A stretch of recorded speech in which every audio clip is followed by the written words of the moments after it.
Welcome back दोस्तों। स्वागत है एक बार फिर से एक नए वीडियो में नए प्रश्नों के साथ और नई ऊर्जा के साथ। आगे बढ़ने से पहले आपसे चैनल को सब्सक्राइब करने के लिए कहूंगा। चैनल को सब्सक्राइब कर बेल आइकन को प्रेस कर लें, जिससे हमारे आने वाले वीडियो का नोटिफिकेशन आपको मिलता रहे।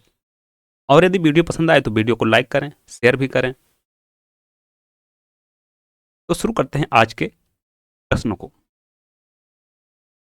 एक लोहे की गेंद को गर्म किया जाए तो सर्वाधिक प्रतिशत वृद्धि होगी उसके ऑप्शंस हैं व्यास में, सतह के क्षेत्रफल में, आयतन में, घनत्व में।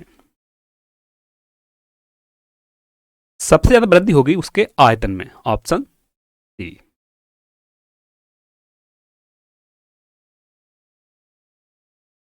एक लोहे की गेंद को गर्म किया जाए तो सर्वाधिक प्रतिशत वृद्धि उसके आयतन में होती है। अगला प्रश्न, प्रश्न नंबर 2। निम्नलिखित में से कौन दक्षिण में अटलांटिक महासागर की शीतल धारा है? ऑप्शंस हैं कनारी धारा, बेंगुएला धारा, अग्लुहास धारा, ब्राजील धारा। सही ऑप्शन है ऑप्शन बी, बेंगुएला धारा। देखते हैं इसकी व्याख्या को। बेंगुएला धारा शीतल जल धारा है जो दक्षिणी अटलांटिक महासागर में बहती है। अटलांटिक महासागर की धाराएं इस प्रकार हैं: गर्म जलधारा, उत्तरी विषुवतीय जलधारा, फ्लोरिडा गल्फ स्ट्रीम, उत्तरी अटलांटिक प्रवाह, दक्षिणी विषुवतीय जलधारा, ब्राजील धारा। ठंडी जलधारा लेब्राडोर जलधारा, ग्रीनलैंड धारा, फॉकलैंड जलधारा, बेंगुएला जलधारा। अगला प्रश्न, धूल प्रदूषण रोकने के लिए उपयुक्त वृक्ष है?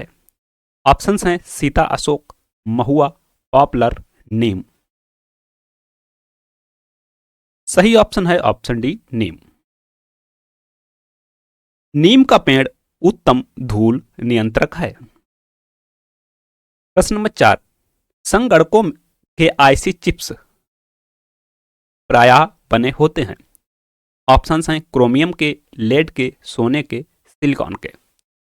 राइट ऑप्शन है सिलिकॉन, ऑप्शन डी। संगणकों के आईसी चिप्स प्रायः सिलिकॉन के बने होते हैं। प्रश्न नंबर 5। गंगा नदी की एकमात्र सहायक नदी जिसका उद्गम मैदान में है को चिन्हित कीजिए। ऑप्शंस हैं सोन, शारदा अथवा सरयू, गोमती, रामगंगा। तो वह नदी है गोमती, ऑप्शन सी। गोमती नदी का उद्गम पीलीभीत, उत्तर प्रदेश, पीलीभीत जिले के माधो टांडा के नजदीक फुलहर झील से होता है, जो है एक मैदानी क्षेत्र है। गंगा नदी की एकमात्र सहायक नदी गोमती का उद्गम मैदान में है, जबकि अन्य का उद्गम स्थल पहाड़ है। शारदा नदी कुमाऊं के पूर्वी भाग में मिलाप हिमनद से निकलती है। इसे काली, सरयू, गौरी, गंगा इत्यादि नामों से भी जाना जाता है। सोन नदी अमरकंटक के पठार से निकलती है। इसकी कुल लंबाई 780 किलोमीटर है। यह पटना के निकट गंगा में मिल जाती है। अगली है रामगंगा। रामगंगा नदी गढ़वाल हिमालय में नैनीताल के निकट निकलती है। इसकी कुल लंबाई 600 किलोमीटर है। यह कन्नौज के निकट गंगा में मिल जाती है। गोमती नदी गाजीपुर के निकट गंगा में मिलती है। अगला प्रश्न, निम्न में से किसके जांचने के लिए एलिसा टेस्ट किया जाता है? ऑप्शंस हैं तपेदिक को, मधुमेह को, एड्स को, सुजाक को। सही ऑप्शन है एड्स को, option C. ELISA test AIDS की जांच हेतु किया जाता है। डिप्स्टिक विधि से भी एड्स की जांच की जाती है। डिप्स्टिक विधि कम खर्चीली एवं सबसे उपयुक्त है। इस विधि की खोज मिल्टन ने की है। एड्स का विषाणु HIV है। यह यौन रोग संबंधों के कारण रक्ताधान में अनियमितता से और नशीले पदार्थों के अत्यधिक सेवन से फैलता है। समलैंगिक यौन संबंध सबसे प्रमुख कारण हैं। प्रश्न नंबर 7, सुअरों को मानव रिहायशी क्षेत्र से दूर रखना इसके उन्मूलन में सहायक है। मलेरिया के, जापानी इंसेफ्लाइटिस के, पील पाँव के, पोलियो को। सही ऑप्शन है जापानी इंसेफ्लाइटिस के, ऑप्शन बी। सुअर जापानी इंसेफेलाइटिस के वाहक होते हैं। इन विषाणुओं को मच्छर प्राप्त करके मनुष्यों एवं जानवरों को संक्रमित करते हैं। अन्य किसी पालतू में जापानी इंसेफ्लाइटिस के विषाणु नहीं पाए जाते हैं, अतः सुअरों को मानव रिहायशी क्षेत्रों से दूर रखकर इस रोग का उन्मूलन किया जा सकता है। प्रश्न नंबर 8, मूत्रालयों के पास प्रायः नाक में चुभने वाली गंध का कारण है। Sulphur dioxide, chlorine, ammonia, urea. सही ऑप्शन है अमोनिया, ऑप्शन सी। मूत्रालयों के पास प्रायः नाक में चुभने वाली गंध का कारण अमोनिया है। प्रश्न नंबर 9, किस तत्व की कमी से घेंगा रोग हो जाता है। ऑप्शन है nitrogen, calcium, iodine, phosphorus. Right option is iodine, option C. घेंगा रोग प्रायः आयोडीन की कमी से होने वाला रोग है। यह गर्दन के निचले भाग पर स्थित थायराइड ग्रंथि के बढ़ने से होता है। हमारे शरीर के अंदर थायराइड ग्रंथि के हार्मोन थायरॉक्सिन की कमी के कारण गला सूज जाता है। हमेशा आयोडीन युक्त नमक खाना चाहिए। प्रश्न नंबर 10, निम्नलिखित में से किसकी उपस्थिति के कारण दूध में मिठास आ जाती है। माइक्रोज, लैक्टोज, सुक्रोज, कैरोटीन। सही ऑप्शन है ऑप्शन बी, लैक्टोज। लैक्टोज प्राकृतिक शर्करा है। यह एक कार्बोहाइड्रेट है जो दूध में पाया जाता है। यही दूध के मिठास का कारण होता है। प्रश्न नंबर 11, राष्ट्रीय पर्यावरण अभियांत्रिकी संस्थान स्थित है। जमशेदपुर में, कटक में, रांची में, नागपुर में। सही ऑप्शन है ऑप्शन डी, नागपुर में। राष्ट्रीय पर्यावरण अभियांत्रिकी संस्थान नागपुर में स्थित है। इस संस्थान की स्थापना 1958 ईस्वी में की गई थी। इस संस्थान का पूरा नाम राष्ट्रीय पर्यावरण अभियांत्रिकी शोध संस्थान, national environment engineering research institute है। प्रश्न नंबर 12, भारत की काली मिट्टी उत्पादन के लिए बहुत उपयुक्त होती है।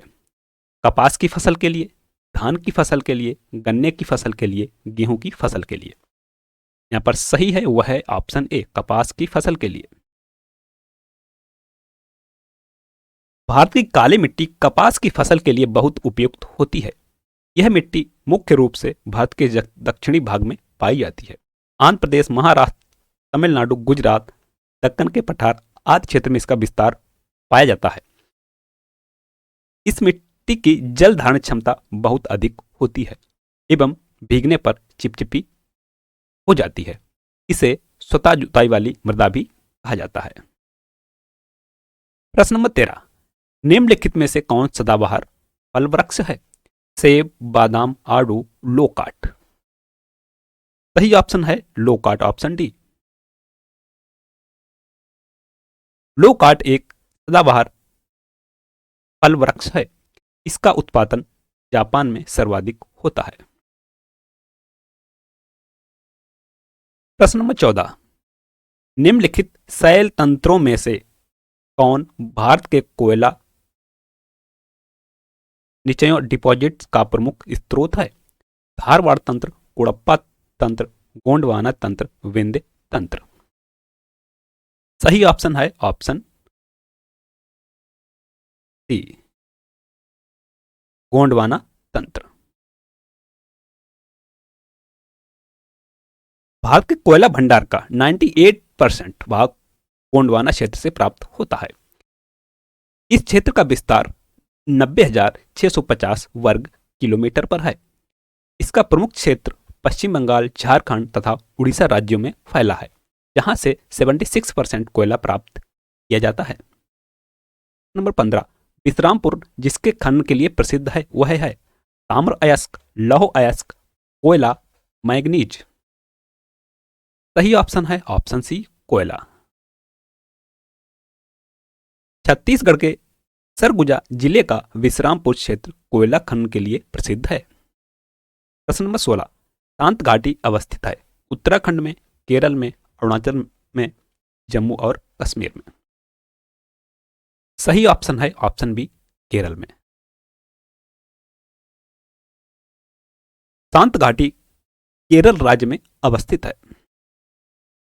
प्रश्न नंबर 17, उज्जैन स्थित है चंबल नदी के तट पर, क्षिप्रा नदी के तट पर, गोदावरी नदी के तट पर, नर्मदा नदी के तट पर। सही ऑप्शन है क्षिप्रा नदी के तट पर, ऑप्शन बी। उज्जैन क्षिप्रा नदी के तट पर स्थित है। यह नदी इंदौर जिले की काकरी करडी नामक पहाड़ी से निकलती है। यह चंबल की सहायक नदी है। इसके किनारे उज्जैन का विख्यात महाकालेश्वर मंदिर स्थित है, जहां प्रति 12वें वर्ष कुंभ मेला लगता है। प्रश्न नंबर 18, बगलियार परियोजना किस नदी पर है? ऑप्शंस हैं झेलम नदी, रावी नदी, चिनाब नदी, सिंधु नदी। सही ऑप्शन है चिनाब नदी।